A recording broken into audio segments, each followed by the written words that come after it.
been speaking out in favor of Israel. And let me just start with one question. Are you connected somehow to the Israeli government? Are you getting paid? Are you threatened by the Israeli government to speak in favor of Israel? I really want to know, and let's just get this, thank you for elephant in the asking room. this. Yes, I heard this rumor a couple of times. No, I'm not being paid by the Israeli government. I don't know anyone from the Israeli government. No one from the Israeli government contacted me. So absolutely not. I'm just talking from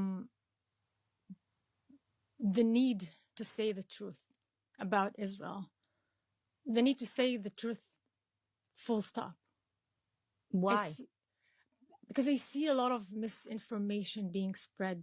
I see a lot of injustice for the Palestinian people and for the Israeli people. The people who are calling to be they're pro-Palestine, but actually are spreading the propaganda of the terror organization that is oppressing the people of Palestine. They're not doing it for Palestine. And as an Arab Muslim woman from the same land, this is something that is truly painful for me. And I have to speak the truth. If I am the one who lived the truth and lived that reality, then I'm obligated to speak up. You talk about how you lived the reality of growing up in Israel, a Jewish state. There is quite a bit of criticism against Israel, calling it apartheid, having Arabs live in Israel, Muslims live in Israel. I know it's just a little over 20% of the population in Israel is Arab and Muslim. And I'd like to hear from you, how were you treated as a Muslim? Were you segregated? I saw a comment by some commentators that Arabs are expected to live in only Arab quarters or in certain areas. Can you provide some truth and clarity on that? That's absolutely wrong and could not be farther from the truth.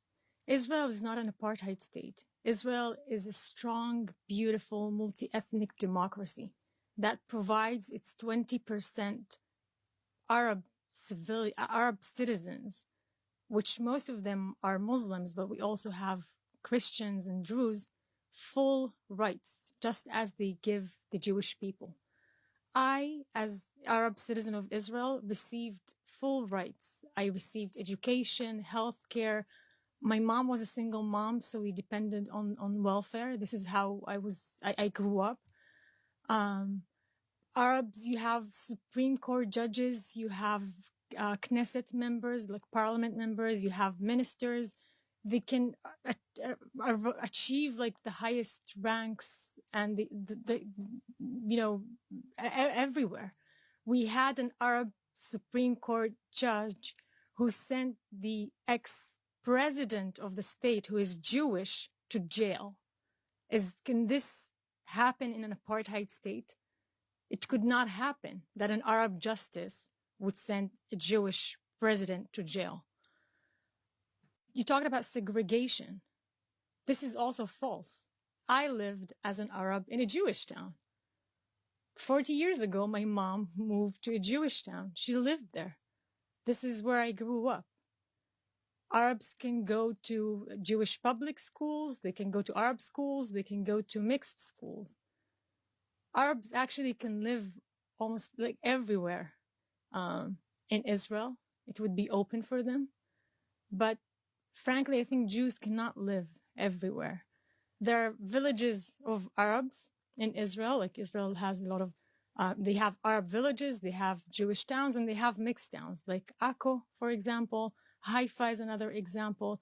Tel Aviv is multi-ethnic. You have everything and all the kinds and ethnicities in Tel Aviv. Jerusalem is a mixed city. You have Arabs and Jews living side by side.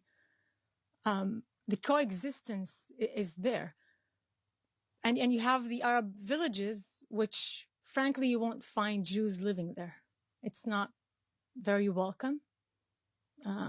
But you would see a lot of Jewish towns that you have Arabs living there, and we see more and more of that.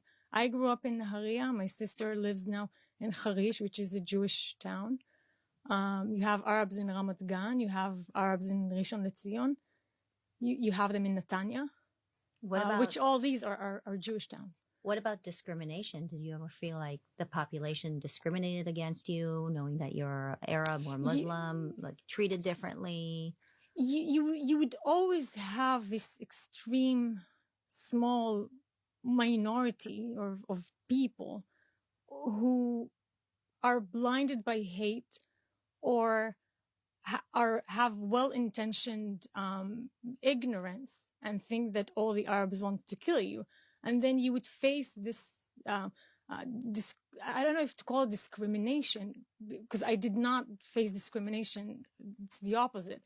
But you would face some hatred from these kind of people. I had it in my childhood. And my mom really taught us to be very compassionate.